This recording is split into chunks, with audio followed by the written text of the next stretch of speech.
Kalarga na sa Iloilo para sa mga museum goer and estate o yung mga mahilig sa work of arts, tara G, sa Museo de Iloilo, ang sinasabing first government-sponsored museum sa labas ng Metro Manila. Tampok dito ang mayamang kultura at historical artifacts ng Iloilo, maging ng Panay.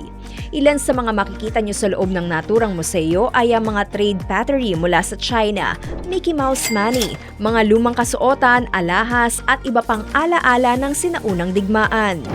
Kung kaya't isa nga rin ito sa mga dinarayo ng mga turista maging ng mga estudyanteng kumukuha ng history at humanity. Sinasabing isang Ilonggo architect sa katauhan ni Sergio Penasales ang nagdisenyo ng museo na ito.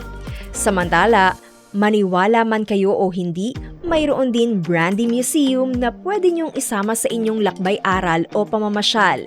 Ilan sa matututunan niyo rito ay ang paggawa ng brandy at ang kwento sa likod ng emperador.